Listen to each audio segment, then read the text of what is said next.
Today we are going to discuss axillary artery, but before coming to our main topic, you should know the branches of arch of aorta.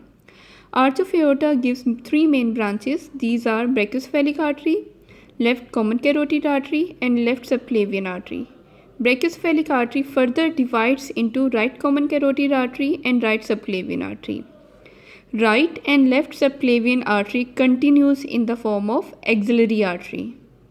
Over here I have drawn first rib, coracoid process, humerus bone. This is subclavian artery. As you can see, subclavian artery from the outer border of the first rib towards the lower border of the teres major muscle continues in the form of axillary artery. So this is axillary artery. That is, it continues from the outer border of the first rib towards the lower border of teres major muscle. This is axillary artery, which is a continuation of the subclavian artery.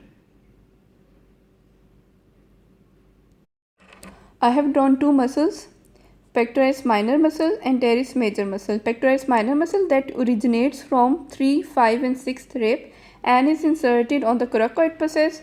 This is teres major muscle that originates from the lateral border of the scapula and is inserted on the lip of the bicipital groove.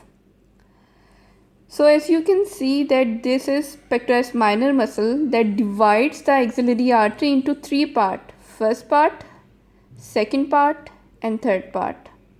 The part that is superior to the pectoralis minor muscle, this one, is the first part of the axillary artery.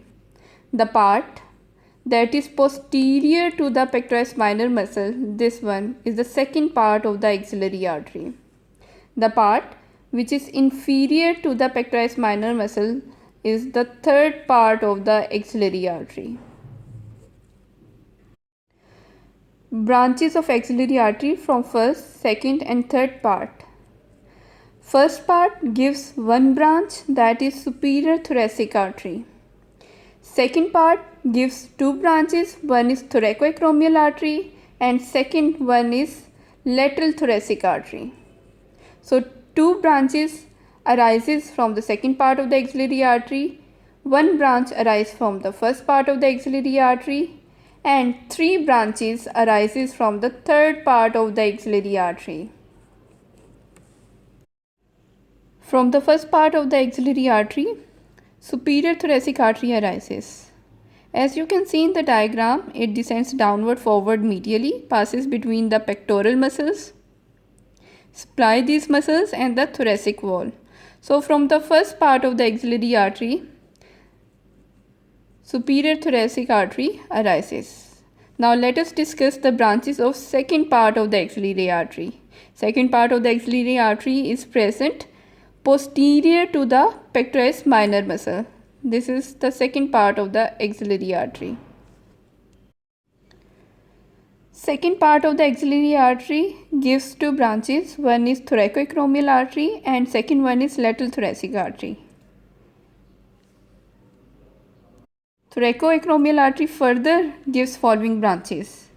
As you can see in the diagram, this is clavicular branch, this is acromial branch, this is deltoid branch, this is pectoral branch. So these four branches are given by the thoracoacromial artery.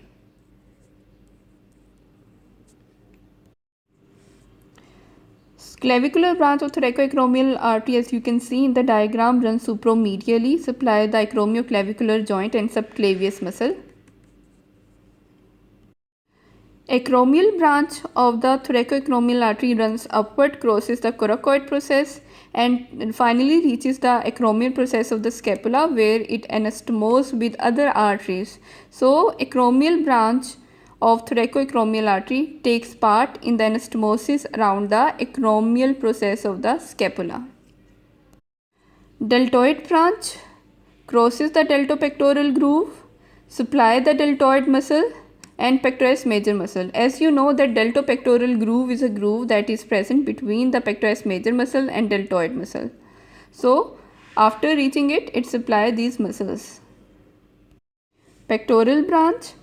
It passes between the pectoral muscles, supply these muscles as well as also breast. So pectoral branch supply these muscles and breast.